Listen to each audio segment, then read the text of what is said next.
दोस्तों नमस्कार, मैं हूं राजकुमार सिंह।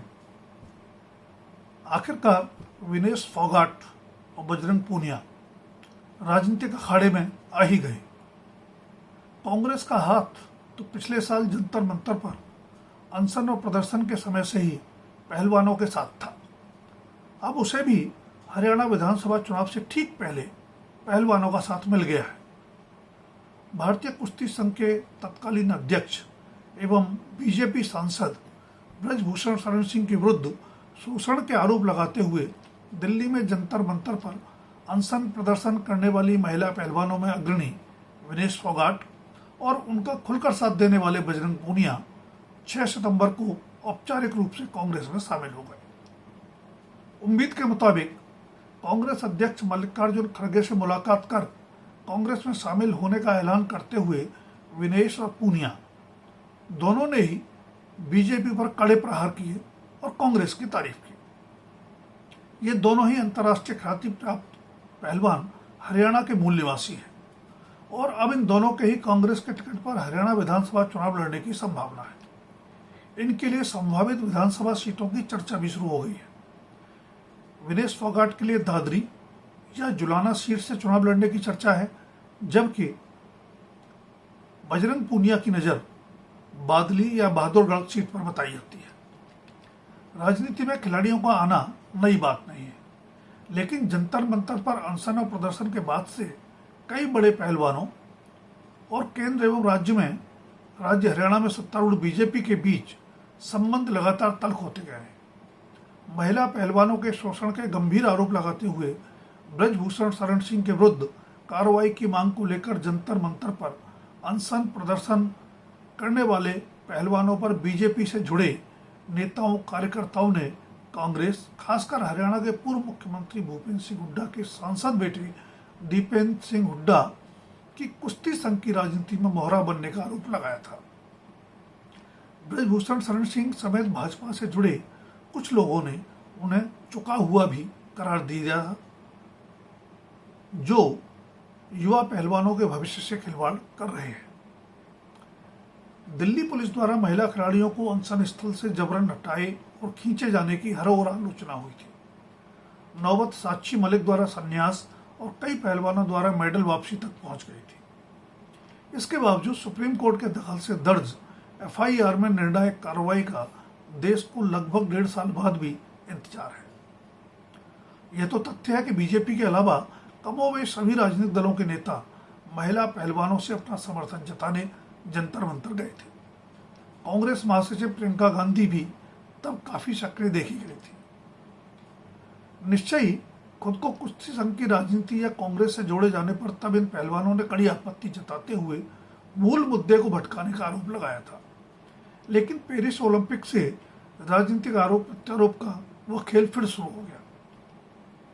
विनेश फोगाट को अपनी परंपरागत वेट कैटेगरी 53 किलोग्राम छोड़कर 50 किलोग्राम वर्ग में लड़ना पड़ा, लेकिन उसने 4 बार की वर्ल्ड चैंपियन अजेय जापानी पहलवान यूई सुसाकी को हराकर गोल्ड मेडल की दावेदारी का संकेत साफ दे दिया।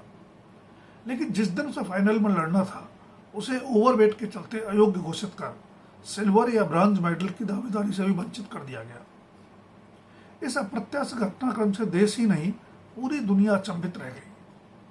विनेश ने संबंधित खेल प्राधिकरण में अपील भी की, लेकिन नियमों का हवाला देते हुए उसे खारिज कर दिया गया। उस पूरे घटनाक्रम में साजिश की बू सूंघने वाले भी कम नहीं रहे, जिसका आधार कथित बीजेपी समर्थकों की सोशल मीडिया पर खुशी जताने वाली उन टिप्पणियों को बनाया गया, जिनसे ध्वनि निकलती थी कि विनेश फोगाट उस लायक ही नहीं थी। विनेश जब पेरिस से वापस लौटी तो कांग्रेस सांसद दीपेंद्र सिंह हुड्डा उन्हें रिसीव करने एयरपोर्ट गए। हरियाणा के पूर्व मुख्यमंत्री भूपेंद्र सिंह हुड्डा ने टिप्पणी की कि अगर कांग्रेस के पास पर्याप्त विधायक संख्या होती तो वह 3 सितंबर को होने वाले राज्यसभा के चुनाव में विनेश को चुनती। उल्लेखनीय है कि लोकसभा के लिए चुन लिए गए दीपेंद्र हुड्डा के इस्तीफे से खाली हुई उस राज्यसभा सीट से बीजेपी ने 2 महीने पहले ही कांग्रेस से आई किरण चौधरी को उम्मीदवार बनाया, जो कांग्रेस द्वारा उम्मीदवार न उतारे जाने के चलते निर्विरोध जीत भी गई। पेरिस से वापसी के बाद विनेश कांग्रेस नेताओं से मिली भी तभी से अटकलें लगाई जाने लगी थी कि विनेश महिला अनशन प्रदर्शन के दौरान समर्थन में अग्रणी रहे बजरंग पूनिया कांग्रेस का हाथ थाम सकते हैं। विनेश शंभू बॉर्डर और खनौरी बॉर्डर पर धरना दे रहे किसानों के बीच भी गई और कहा कि वह आपकी बेटी आई है।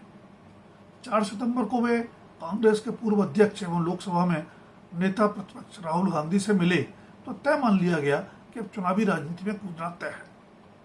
आरोप लगाया जा रहा है कि राहुल गांधी से मिलने पर रेलवे ने विनेश फोगाट को कारण बताओ नोटिस भी जारी किया।